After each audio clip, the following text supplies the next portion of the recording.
Tu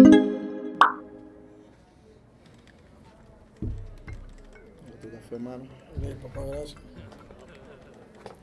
Ya que yo quería preguntarte una cosa. Está muy fuerte, ¿oíste? ¿Tú sabes quién lo hizo? Demasiado fuerte. Yo quiero preguntarte algo, mano. Dale, dale. Tú sabes que nosotros estamos en una época profética, por decirlo así. Hay una porción bíblica que precisamente me da a entender que puede ser uno de la causante de este movimiento, de desátalo y eso. Y yo quiero ver qué tú me dices con relación a esa porción. Ajá. Está en Mateo, capítulo 18, versículo 18 al 19 solamente dice: de cierto os digo que todo lo que atéis en la tierra será atado en el cielo, y todo lo que desatéis en la tierra será desatado en el cielo. Otra vez os digo que si dos de vosotros se pusieren de acuerdo en la tierra acerca de cualquier cosa que pidieren, les será hecho por mi Padre que está en los cielos. Ya, ese es el problema.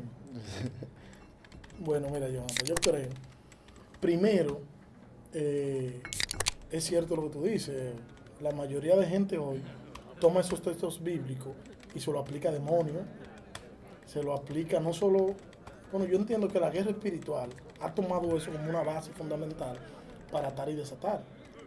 Cuando hablo de atar y desatar es que tú puedes reprender un demonio aquí, mandarlo atado al infierno y eso lo van a hacer en el cielo, haciendo una aplicación incorrecta de ese texto bíblico.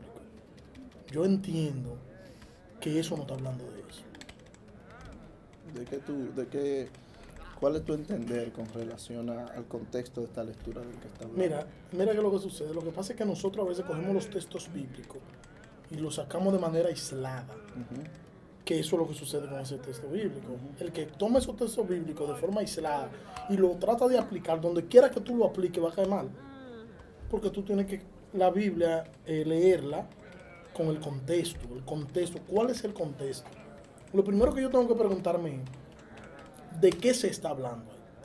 Cuando yo tenga seguro de qué se está hablando ahí, yo voy entonces a hacer una interpretación correcta de los textos.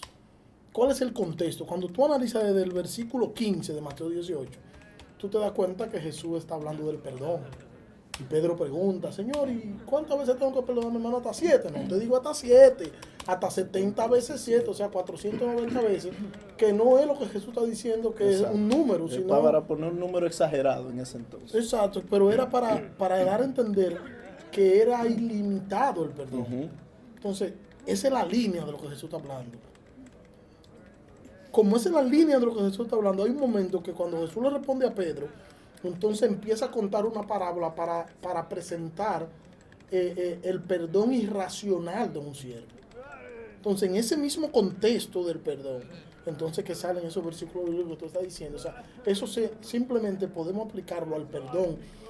Y yo diría más bien a una actitud eclesiástica, porque si tú te lees la parábola completa, tú te vas a dar cuenta que está hablando de una asamblea, está hablando de que si dos se pusieran de acuerdo, y se está refiriendo a un grupo de personas que se han reunido para disciplinar a alguien. Está diciendo todo lo que ustedes lleguen de acuerdo, disciplinando a esa persona, poniendo un sistema disciplinario sobre esa persona. Si ustedes ponen algo de acuerdo, se ponen de acuerdo para hacer eso, yo lo voy a aprobar. Ustedes se pusieron de acuerdo para ponerlo en disciplina, yo lo apruebo. Ustedes se pusieron de acuerdo para que esa disciplina sea revocada y llevarlo a un perdón, yo también lo voy a aprobar eso. Ese es el contexto de eso. Okay. Entonces mira dónde está también la confusión acá. Fíjate que aquí dice, en el versículo 19, dice: y otra vez os digo que si dos de vosotros se pusieren de acuerdo, dice, en la tierra, acerca de cualquier cosa que pidieran, es como generalizado. Tú muy bien explicas el asunto de que está en el contexto del perdón, asunto eclesiástico incluso, pero aquí dice la palabra que cualquier cosa que pidieran. Sí, es el mismo problema que te estoy explicando. Ese cualquier cosa que pidamos, tú no lo puedes sacar del punto principal. O sea, el contexto, el texto te está hablando de un punto central. Si tú sacas el texto del punto central, ya tú cometiste un error de interpretación. O sea, tú tienes que mantenerte en lo que el texto te está diciendo. ese cualquier cosa no se está refiriendo a otra cosa que sea diferente a lo que el texto está hablando. O sea, no te estás queriendo decir, tú puedes introducir aquí lo que tú quieras y yo lo voy a hacer. No, no es eso lo que está diciendo el texto.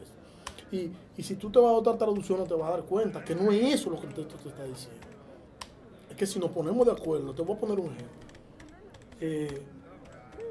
La iglesia X, por ejemplo, va a disciplinar a un hermano. En la misma línea de lo que se está hablando del versículo 15. O sea, ese hermano lo llamaron a la atención. Alguien porque cometió un pecado, una falta contra alguien. No reconoció en privado, que es como Jesús manda. Pónganse de acuerdo privado, no lo reconoció. Esa persona agraviada buscó 2 testigos, pero tampoco lo reconoció. Entonces se va a la iglesia. La iglesia entonces lo llama la atención, pero tampoco reconoció. Pero esa es la iglesia y esa asamblea a la que hace referencia, no es la totalidad de los miembros de la iglesia, sino que puede ser el pastor y los diáconos.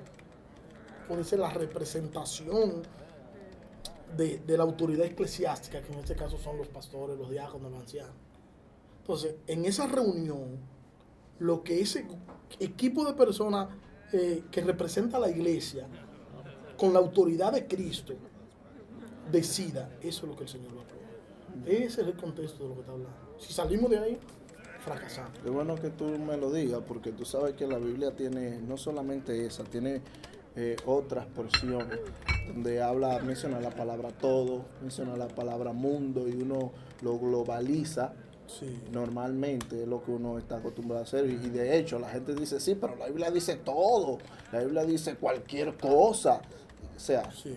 porque tendemos a hacer ese tipo de cosas. Sí, sí, y después tú encuentras, por ejemplo, la palabra mundo, tú te lo vas a encontrar en la Biblia que se le aplica al mundo de creyente, pero se le aplica al mundo secular, pero se le aplica al mundo material. O sea, tú ves tantas aplicaciones que por eso que el contexto es lo que te dice lo que se está tratando, y tú no puedes salir del contexto, porque es que el griego era muy complicado. O sea, hay palabras griegas que se utilizaban para una cosa y para otra. Entonces, el contexto es lo que te dice realmente lo que se está diciendo, no es un texto de manera particular y aislado. Bien, bien. Ya tú sabes, Okay. ¿verdad? No, gracias.